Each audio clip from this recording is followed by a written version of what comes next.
My name's Michael. I'm going to have a little bit of a chat today about one of my bugbears. So I've watched quite a few people doing the renovations, and there's one or two in particular that just seem to throw everything away. It doesn't matter whether it could be reused or could be given to somebody else. It's just taken straight down the déchetterie, and I can't understand the logic behind that. So this little video is all about what I intend to do. Is an idea I've had regarding what you're looking at now, these plastic containers that were fuel containers, but they're all empty.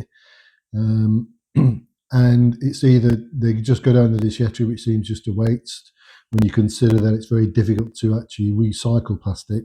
There's something only around about 20% that you can actually recycle. The rest of it remains a sort of landfill. So I've come up with a cunning plan, as Baldrick would say, to create a very small vegetable wall using these containers. And I've done a few sort of basic sketches just to give you an idea. So around about 3 containers high, and the tops would be cut off, and the middle section would have to have a groove in it so that you could link it brick style to give it some stability. There'd be sort of 2 holes drilled either side of the containers. The idea behind that is that these containers would be filled with soil and gravel and stuff, and planted. And the idea behind this is that if you just use plastic outside, it's going to deteriorate with the ultraviolet rays. So the idea is if you plant it with something like ivy, which is my thought, because I've got a massive ivy in the garden anyway, so I'm not going to have to buy any. I can actually use most of what's already there. Just plant fresh roots in. The ivy should be able to take quite easily onto the plastic. That would then cover the plastic, to then protect it from the effects of ultraviolet, give it a much longer life, actually make it something useful, in the fact that you've got this sort of vegetable wall. And I can create a sort of divider between where I'm going to be putting the rubbish bins at the side of one of the barns. So I don't know what your thoughts are on that, whether you think it's crazy idea or whether it could work, or if you've got any better suggestions. But for my mind, there's going to be a minimum amount of waste, because like I say, you're only cutting off the top of these containers.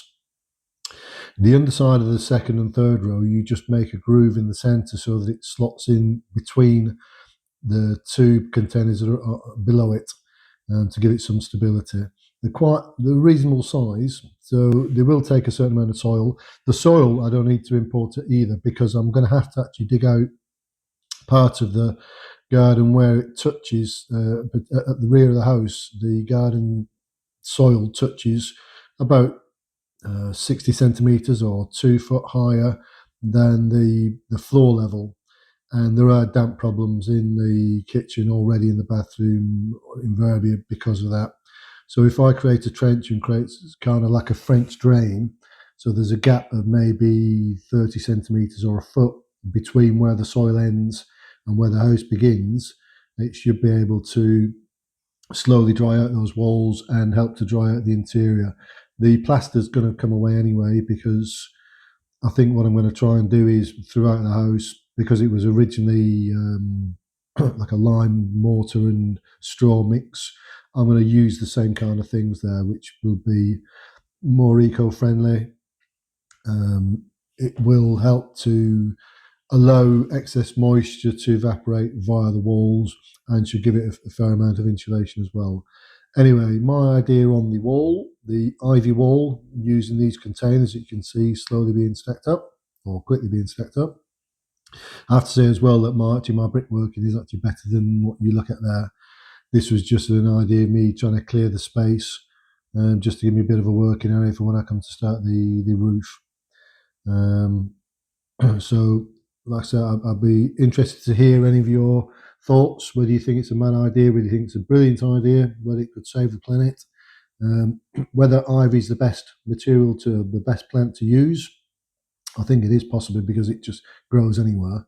and it bonds quite well to porous and non-porous surfaces. So I've just put a brief covering just in front of the stuff there, just to stop it from wanting to fall over again while I carry on with the garden. And the branches and stuff that I've cut off, I'll be utilising, drying out and using as kindling. Anyway, thanks for watching.